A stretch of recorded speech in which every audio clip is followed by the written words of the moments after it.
and hippity hop, I'm as happy as I can be. Whoa, boom, boom, and hippity zoom. Love, sweet love, and work, run, run, run, run. We bop and hippity hop. Alright, morning routine, get a cup of coffee, get a big bucket water, and then head into the office. Alright, start the day.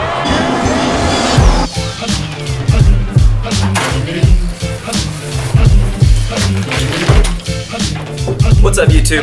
Today we're going to be unboxing the Sony 10-18 F4 OSS lens. Let's check it out.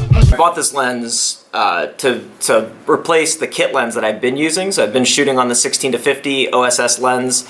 It's a 3.5 to 5.6, and to be honest with you, it's got pretty good image quality. Most of the vlogs I've shot have been on this lens, and for vlogging, it's actually, I think, one of the best lenses because it's so short and so compact, and so it's not that heavy. But this is definitely a higher quality lens, and also useful for landscape and business photography. And so I figured getting a slightly wider lens might help in some situations, and so that's why I bought it. I bought it for that and for business shots. And again, it's the Sony E-mount lens 10-18 F4 OSS. So let's get to it and start the unboxing. All right, so first thing you notice, comes in a pretty solid orange box here. It says on the front of the box here that it won an award, the TIPA award from 2013. So a slightly older lens, but definitely still one of the highest rated wide angle lenses for the Sony E-mount series. So let's open this up and get right to it. First thing we notice is that there's just your standard paperwork, interchangeable lens, warranty paperwork, another area there, and it looks like it comes wrapped in bubble wrap. So I'm not seeing a bag in here right now, but definitely a sturdy box there with double, triple layers of cardboard all the way around it. Move that stuff out of the way. Wrapped up here, and it looks like it comes with a nice lens hood, one of those pedal-shaped plastic lens hoods. So definitely a nice, solid quality build there. Move that out of the way. More piece of bubble wrap, and here it is. And I have to say, the first thing I've noticed after pulling this out of the box is just the weight and the heft of this lens. It definitely has a nice, solid feel on the hand. Solid metal body construction here, and really, clean design, very clean design. Solid plastic cap, I'll take that off. That's a beautiful lens. Lots of glass there. And again, that's the E-mount 10-18 OSS lens. And the OSS, I believe, stands for Optical Steady Shot. So pretty pricey lens for it not being that fast. Typically, $850. Those higher priced lenses are gonna be a faster lens, so a much lower f-stop. But I think the reasoning for the price on this being so high is that it does have that optical steady shot, and again, gives you that really wide angle view, which is great for landscape, great for business photography. And you'll notice that as you go wide to 10, as we are right now, the lens kind of sticks out maybe a quarter of an inch with the lens cap off, probably about a quarter inch, maybe just a little more. And then as you zoom in to 18, the lens gets shorter. And it's got a very smooth action there on the zoom. Extremely smooth, and then the focus ring is also very, very steady. The one thing I've noticed that this lens doesn't have is it doesn't have the power zoom button on the side, which I use occasionally during my vlog posts, but this one does not have that power zoom, so that may be a slight negative factor. Little red mark here is for the lens hood. There should be a little red mark on there as well, and that just allows you to line those up, I think. So that, there it goes, so that you can attach the lens hood. And definitely a solid looking lens, beautiful looking lens. A apparently I didn't put that on the right way. So let's try that again.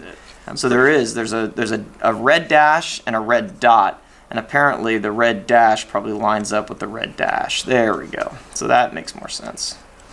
And yeah, really pretty lens. Looks gorgeous with the lens hood on there. And again, designed only for E-mounts. Let's take a look at the back mounting here. And again, solid metal body construction there. Wouldn't expect anything less on a lens of this quality. You can see the sensor connections there, which you should not touch. Designed for the awesome autofocus on these Sony E-mount bodies. So I use the a6000, slightly older camera body, but definitely still quality. Shoots 1080 at 24 or 60 frames per second. And yeah, I'm excited to test this out and see what the new video quality looks like on this lens, and also just to try out that extra wide angle field of view that we'll get with this lens.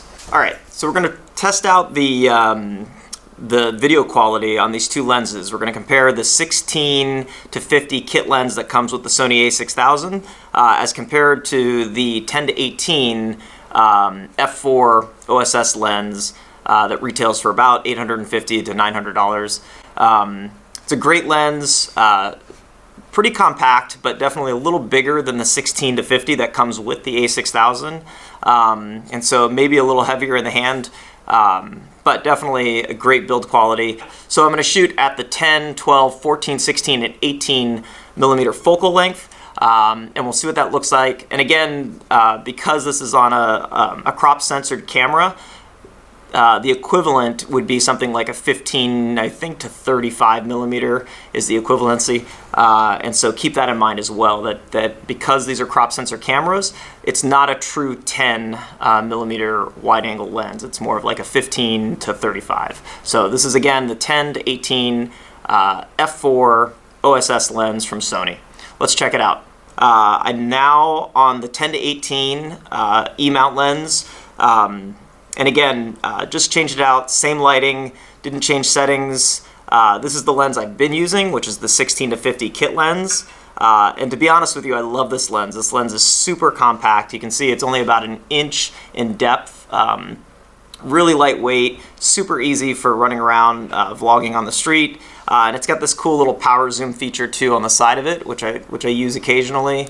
Just pushing or pulling gives you a nice smooth, steady zoom in and out. And that's something that the 10 to 18 doesn't have. But I'm assuming the 10 to 18 lens has a better image quality, better video quality, and of course gives us a wider angle lens. So let's try that right now. I'm going to go from 16, which is what I was shooting at on this lens, to 10, and let's see how much wider we go. So here we go.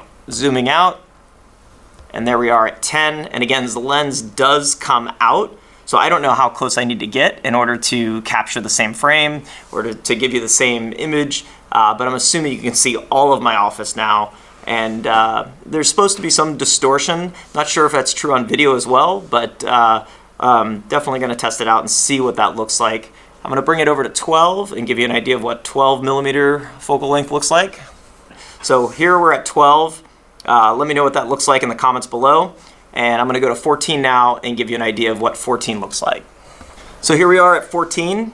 Again, getting closer and closer to that standard kit lens of 16 to 50. And I can't say enough good things about this. This kit lens has served me well, and I think I'll probably continue to use it just as my everyday lens for shooting, because to be honest, this 10 to 18 I bought for some business photography that I had to do for a client of ours.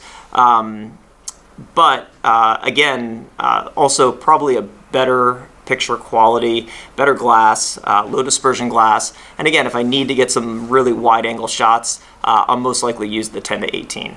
Okay, we're gonna go all the way into 18. I'm gonna skip over 16 and go straight to the maximum focal length on this, which is 18 millimeters. And yeah, let me know what you think. Which focal length do you like best? Should we do things up close and personal like this, or should we be further away and give you a wider angle and a wider field of view? Excuse me. Let me know what you think in the comments below, and we'll take it from there. Thanks, guys. See ya. Don't forget to like this video, subscribe if you want updates, and click the little bell icon as well if you want to be alerted. So subscribing is not the only thing you have to do. If you want to have alerts as to when new videos are published, you have to also click that little bell icon next to the subscribe button. So yeah, let me know what you think. Excited to hear what you have to say, and we'll see you next time. Thanks guys, see ya.